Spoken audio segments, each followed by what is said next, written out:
Hola, te damos la bienvenida a las predicaciones del legado del reverendo Rolando Gutiérrez Cortés. Esperamos que sea de bendición e inspiración para tu vida.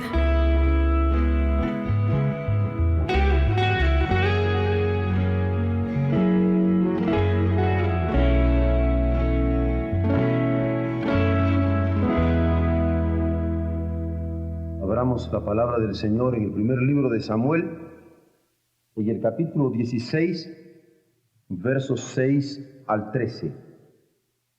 Y aconteció que cuando ellos vinieron, él vio a Eliab y dijo: de cierto, delante de Jehová está su ungido. Y Jehová respondió a Samuel: no mires a su parecer, ni a lo grande de su estatura, porque yo lo desecho. Porque Jehová no mira lo que mira el hombre, pues el hombre mira lo que está delante de sus ojos, pero Jehová mira el corazón. Entonces llamó a Abinadab y lo hizo pasar delante de Samuel, el cual dijo: tampoco a este ha escogido Jehová. Hizo luego pasar Isaí a Sama, y él dijo: tampoco a este ha elegido Jehová. E hizo pasar Isaí 7 hijos suyos delante de Samuel, pero Samuel dijo a Isaí: Jehová no ha elegido a estos. Entonces dijo Samuel a Isaí: ¿son estos todos tus hijos? Y él respondió: ¿queda aún el menor que apacienta las ovejas?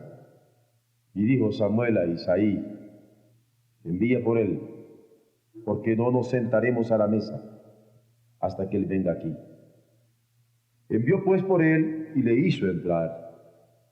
Y era rubio, hermoso de ojos y de buen parecer. Entonces Jehová dijo: levántate y úngelo, porque este es. No es fácil ser pastor, porque las medidas de Dios son ineludibles, y no importaría tanto que fueran ineludibles, cuanto que son penetrantes, y uno no las puede engañar. 3 ejemplos. El Señor nos pide que llevemos a Él cautivo todo pensamiento, todo. Y solamente podemos tomar estos instantes para que el Señor tome nuestro pensamiento y lo ponga delante de Él. Y entonces diríamos: qué duro tener que enfrentar nuestro pensamiento a nuestro Dios. El segundo sería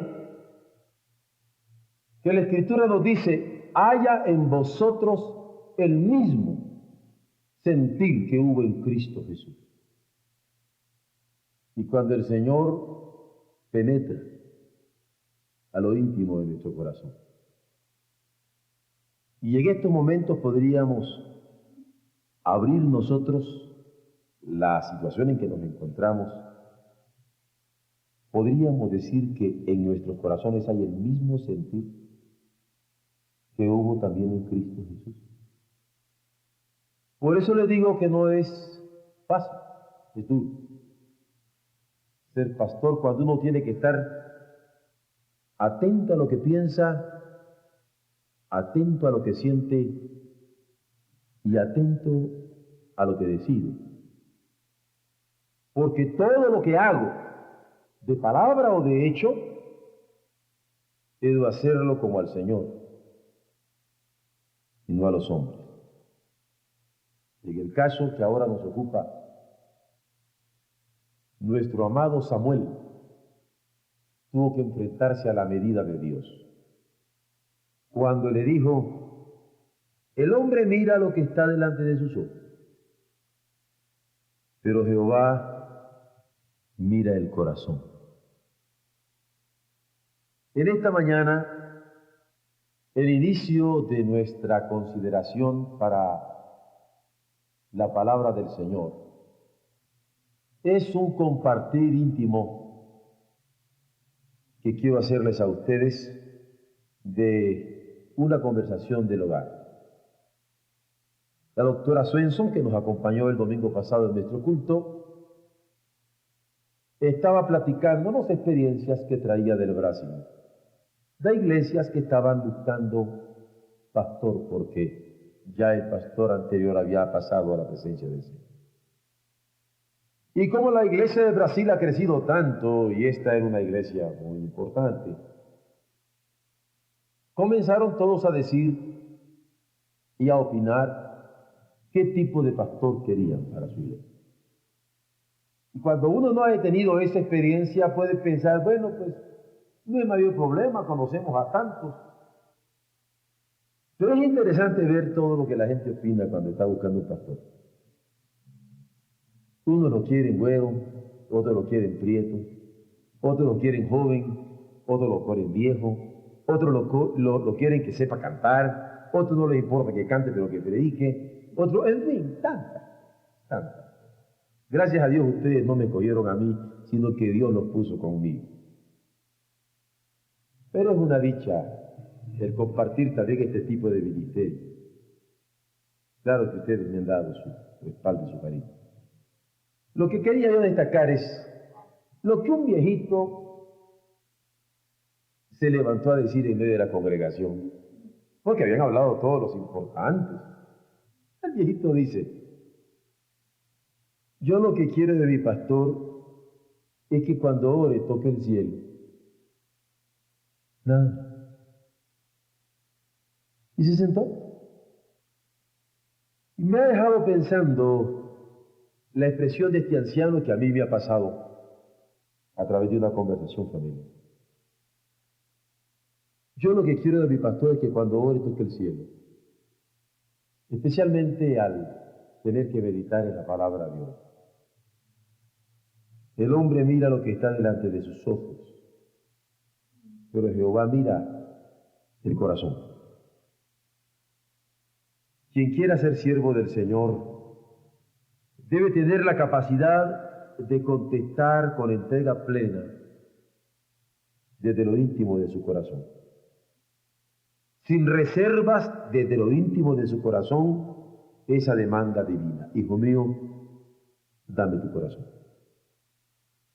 Porque no se puede servir a Dios sin recordar que es del corazón que emana la vida. Y aunque también es cierto que no podemos ocultar nuestro pensamiento, ni nuestros sentimientos, ni nuestras decisiones, es menester recordar que el Señor demanda el corazón. Y por eso aconseja que sobre toda cosa guardada hay que guardar el corazón. ¿O acaso no fue porque Cristo guardaba su corazón que los apóstoles pudieron decir, Señor, ¿a quién iremos? Si la fuente de vida que emana de ti no la podemos encontrar en ninguna otra parte. Señor, ¿a quién iremos? Solamente tú tienes palabras de vida eterna. Cuando Dios mira el corazón de sus siervos, hemos de darnos cuenta de que hay que ser capaces de aceptar su voluntad.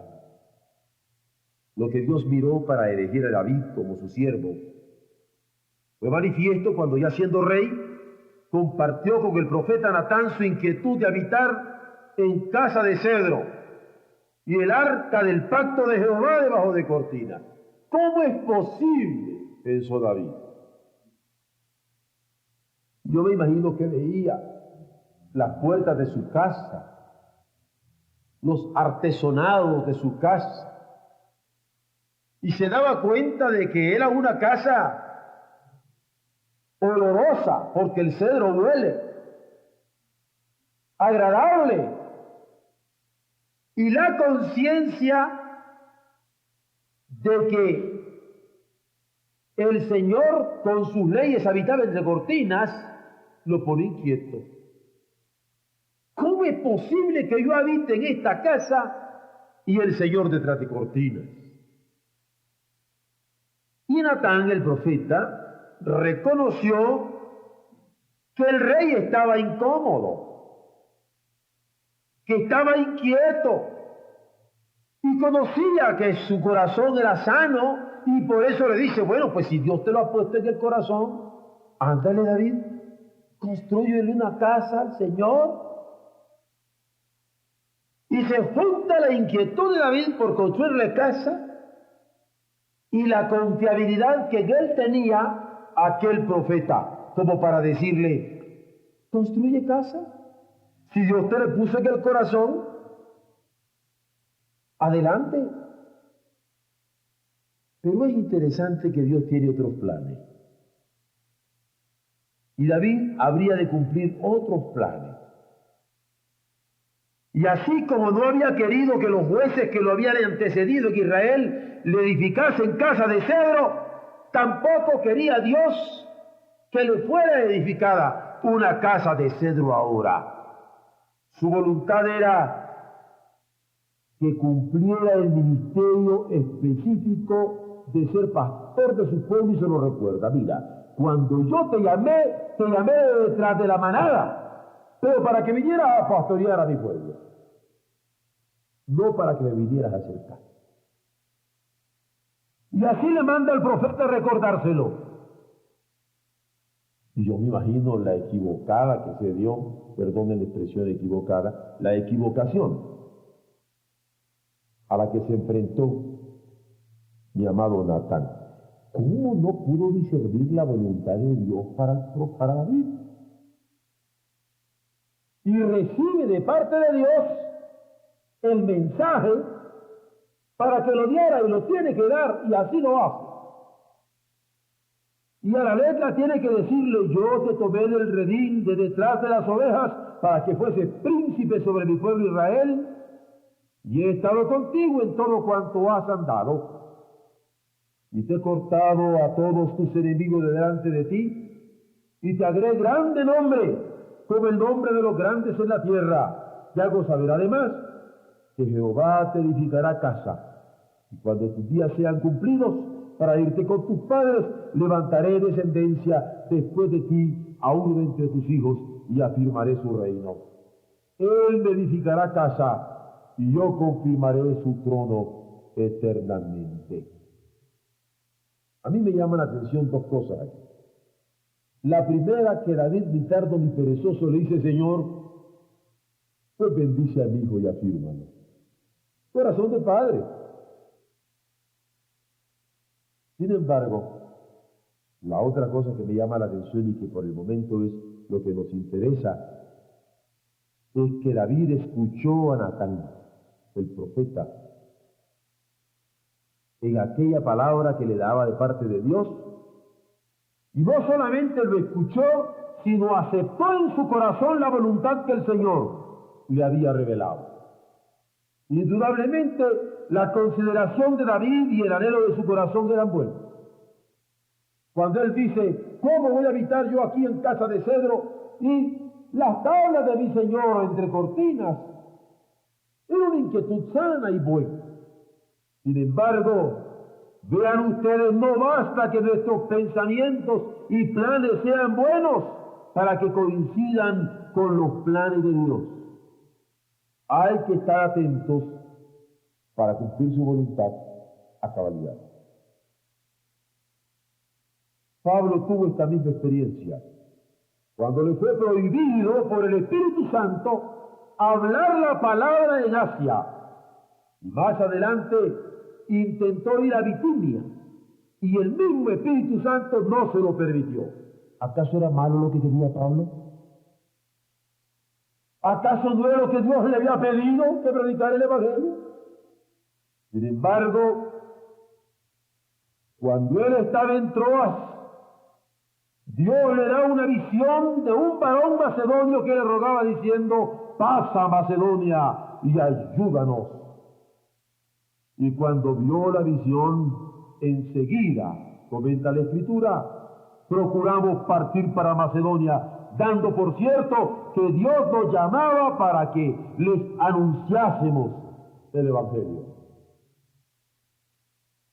Y es que Dios tiene sus planes, y el corazón nuestro ha de estar acorde a ello. Claro que el anhelo de Pablo y sus compañeros de anunciar el Evangelio en Asia era excelente. Y su intento de ir a Bitinia, loable, pero Dios tenía sus propios designios y habrían y hubieron de aceptar su voluntad. ¿Quién puede ser siervo fiel sin esta capacidad de aceptación? Cuando aún lo que es bueno es sobrepujado por Dios. Aún lo que es bueno para con él es sobrepujado por sus designios. David no quería construir casa para él, sino para Dios. Pablo no quería aumentar su fama sin anunciar el Evangelio. Era bueno, pero los planes de Dios eran otros. Y no se puede ser fiel en tanto que siervo de Dios sin esta capacidad de aceptación. Por eso le decía, el pastor es duro. Porque no basta que yo lo piense, ni que lo sienta, ni que lo quiera. No basta que sea bueno. Tiene que estar de acuerdo a los designios de Dios. ¿Ven ustedes dónde aquí se sobrepuja lo moral y lo ético? Pero también hay que tener otra capacidad. La capacidad de reconocer la indignidad. No me digan que eso es fácil. Es duro. Y esa capacidad hay que tenerla. Y el paralelo del ministerio pastoral entre David y Pablo para aceptar la voluntad de Dios por encima de los buenos deseos de su corazón es enriquecido por esta capacidad que tuvieron ambos, David y Pablo, de reconocerse indignos para ser tenidos por Dios como instrumentos de su gracia. Y es tremendo error cuando un siervo de Dios se enorgullece teniendo más alto concepto de sí que el que debe tener. En el caso de David, se narra que se presentó delante del Señor diciéndole, ¿quién soy yo? ¿Y cuál es mi casa para que me hayas traído a este lugar? Reconoce su indignidad. ¿Quién soy yo y quién es mi casa para que me tengas en este lugar? ¿No es cierto que esto podríamos decir de nosotros? ¿Quién de nosotros merece estar sentado en este lugar? ¿Quién de nosotros merece estar siendo tenido por idóneo para alabar a Dios en este lugar? Para servirle en este lugar. David lo reconoce, ¿quién soy yo? ¿Cuál es mi casa para que haya traído a este lugar? Ni él se sentía excelente, ni su casa de siervo digna como para ser portador de la grandeza de la gloria de su Señor. Sin embargo, reconoce que no hay Dios semejante a él, lleno de misericordia, ni pueblo como el suyo, necesitado de su gracia, ni redención tan maravillosa como que la había hecho y manifestado echando a los enemigos de delante de su avance para recibir sus promesas. Y así es que implora la palabra que le había dado en cuanto a él y a su casa, que fuera firme para siempre e hiciera como le había dicho, no por él, sino para engrandecer su nombre, no por su casa, sino para tener el privilegio de permanecer firme delante de su Señor. Y como David, Pablo reconoce que Cristo había venido al mundo para salvar a los pecadores, de los cuales él era el primero. San Pablo, el apóstol de los gentiles, el que en sus oraciones había visto visiones que a nadie más había sido dado ver, El que podía negar con tanta fuerza su apostolado, ese mero, es el que reconoce que él es el primero que era de los pecadores. Qué interesante cuando uno tiene esa capacidad como siervo del Señor de reconocer su propia indignidad. Y recuerdan cuando declara a los Efesios: de ninguna cosa hago caso, ni estimo preciosa mi vida para mí mismo, con tal que acabe mi carrera con gozo y el ministerio que recibí del Señor Jesús para dar testimonio del Evangelio de la gracia de Dios. ¿No les parece que es una oración que podemos hacer también nosotros? ¿No le pedimos nosotros a Dios que nos permite acabar nuestra carrera con gozo, no amargados, con gozo de triunfo, no abatidos? Esto le he pedido a mi Dios, que acabe mi carrera, para que cuando comparezca a Él pueda decirme: ven, buen siervo, fiel hasta la muerte. Sobre poco fuiste fiel, sobre mucho te pondré. Entra en el gozo de tu Señor. Que acabe mi carrera con gozo, para abrazar el gozo de mi mismo Dios. ¿Quién dijo que para nosotros es dado el retirarnos arrastrando la toalla? De ninguna cosa hago caso, dice el apóstol, ni estimo preciosa mi vida, ni mi prestigio, ni mi seguridad para mí mismo. Lo que yo quiero es acabar mi carrera con gozo y el ministerio que recibí del Señor Jesús del mero, para dar testimonio del Evangelio de la gracia de Dios, porque por la gracia de Dios, dice el apóstol, soy lo que soy. ¿O no recuerdan que lo dice? ¿Quién puede ser siervo fiel sin reconocer que no tiene méritos propios?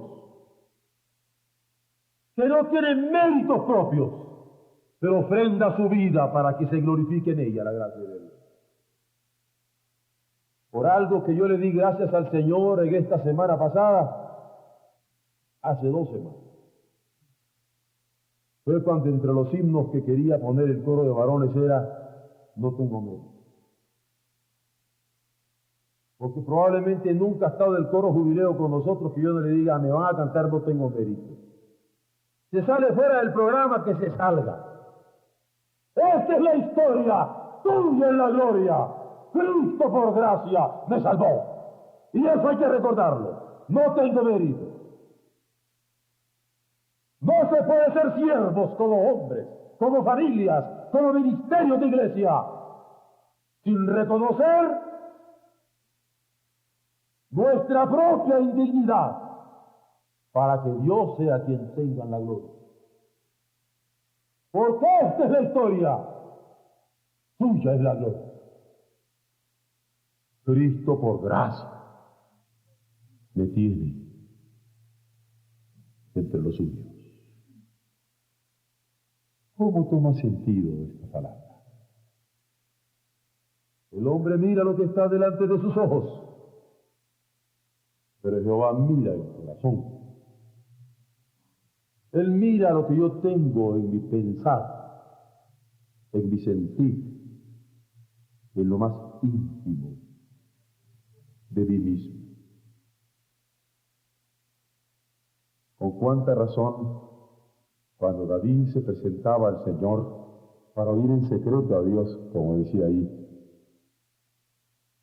pidiéndole que inclinara su atención a Él, le dice: tú examina mi corazón y ve si hay en mí camino de perversidad. Tú escudriña mi corazón y ve si hay en mí camino de perversidad, porque estoy en lucha, Dios mío, y en mi corazón he guardado tus dichos, en mi corazón, para no pecar contra ti. Porque los hombres ven el exterior, pero tú miras el corazón. He aquí tú amas la verdad en lo íntimo, y en lo secreto es que me haces comprender sabiduría. ¿Qué rayos X ni qué rayos X? ¿Qué tomografías ni qué tomografías? Los hombres miran lo que se ve por fuera. Él ve, mira, escudriña las profundidades del corazón. El pastor es duro. No es fácil. Porque a quien tengo que responder de lo que estoy pensando, y aún no he dicho, es a él. De lo que siento, y aún no he expresado, es a él. De lo que ha habido en mi corazón detrás de cada acción, es a él. Pueblo suyo somos, y ovejas de su prado.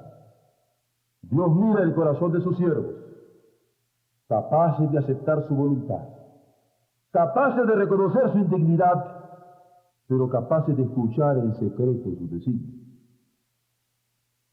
La razón que tuvo David para aceptar la voluntad de Dios fue otro, edificar el templo que él hubiera querido hacer. Fue saberse siervo que debía obedecer los planes de su Señor. Así le dice: porque tú, Dios mío,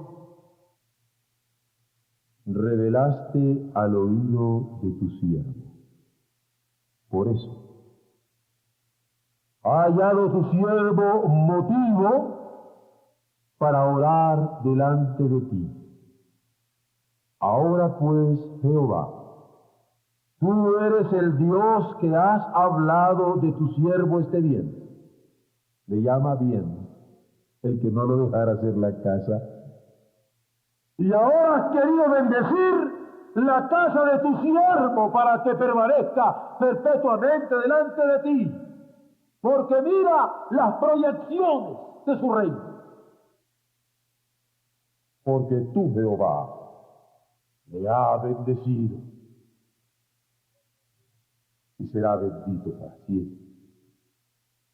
David derrama su corazón en esta oración, porque aunque personalmente no construyera la casa a su Señor, sentía que lo haría a través de su descendencia. Ustedes saben la carga que yo he traído por las 2000 iglesias bautistas de sostenimiento propio para el año 2000. Y aunque les he dicho que tengo la enorme carga de que a lo mejor el Señor me da 65 años y eso me deja solamente 14 años, se los he dicho claramente, no tengo compulsión de muerte, ni sueñen con eso. Amo la vida, porque aquí ya le puedo servir a mi Señor. Pero, ¿qué quiero hacerlo yo? ¿Por qué no le doy ese privilegio a mis hijos? ¿Por qué no le doy ese privilegio a los que habrán de creer ahora y pudieran venir con mayor fervor que el Señor me ha dado a mí en el corazón? ¿Por qué no aceptar que el Señor, con su gracia, tocará nuevos corazones y pondrá nueva visión y el reino seguirá adelante? ¿Por qué yo? Cuando David oró, ¡qué lección para todos los que seguimos estos pasos! Le dice: gracias, Señor, por el bien que me has revelado, que yo no haré esa casa que me has propuesto hacer. Gracias, Señor, porque tú harás que otros construyan esta casa. Confírmales y afírmales. Y ahora, como cuando Jesús oró por los suyos, y no solamente por ellos, sino por los que habrían de creer en Él por la palabra de Él. Es por eso que aquí usa el verbo derramar, porque David derrama su corazón en esta oración, porque aunque personalmente no construyera la casa de su Señor, sentía que lo haría a través de su descendencia. A mí me recuerda mi Jesús orando por los suyos. A mí me recuerda Pablo cuando se ocupa porque los discípulos a quienes estaba capacitando fueran celosos en la sana doctrina que habían de comunicar a través del ejercicio de su don. Yo no puedo poner la carga de nada sobre el corazón de ustedes, pero sé que tengo una lucha satánica y le estoy pidiendo a Dios que Él salga victorioso. Y Él lo va a hacer porque siempre Él tiene la victoria. Tenemos que ocuparnos de las nuevas generaciones. Y las nuevas generaciones no son jóvenes y adolescentes y niños. Las nuevas generaciones son las nuevas criaturas de Jesucristo, a quienes Él está encomendando el santo ministerio de su evangelio a pesar de la indignidad. Tenemos que ocuparnos de eso. Por eso mi empeño en estos programas de discipulado, que son una disciplina tremenda de oración y lectura bíblica, en donde hay un trabajo de uno a uno y de grupo. ¿Por qué? Porque tenemos que darnos cuenta que no somos más que piedritas, o piedras medianas, o piedras grandes, pero en un edificio que el Señor está construyendo. David derramó su corazón agradeciendo a Dios que le había hecho conocer su voluntad. Jesús derramó su corazón glorificando al Padre. Así comienza. Estas cosas habló Jesús y levantando sus ojos al cielo dijo: Padre, la hora ha llegado, glorifica a tu Hijo, para que también tu Hijo te glorifique a ti. Y cuando Pablo está viendo el final de su día, dice: no estimo mi vida por mí mismo. Lo que quiero es acabar mi carrera con gozo. ¿Quién nos diera a ejercitar nuestros dones hasta el final? Con gozo. Porque ¿quién puede ser siervo fiel sin escuchar en secreto esta voz de Dios para cumplir su designio? ¿Con cuánta razón los apóstoles celaron tanto su tiempo para orar como condición previa para proclamar la palabra que les había sido encomendada? Y la iglesia le respondió nombrando ayudadores idóneos, diáconos idóneos, siervos idóneos, llenos del Espíritu Santo. Dios tenga misericordia de nosotros y al mirar nuestro corazón nos permita como siervos fieles aceptar su voluntad por encima de nuestros planes, reconocer nuestra indignidad para ser instrumentos de su gracia, pero escuchar en secreto sus designios, de tal manera que podamos orar por los que han de venir después de nosotros. Si hubiese a Dios que fueran nuestros propios hijos, como en el caso de David. Debemos de orar por los que habrán de venir después de nosotros a llevar a cabo la obra que a nosotros ya no nos es dado hacer. Dios nos permita decir en lo íntimo del corazón: amén.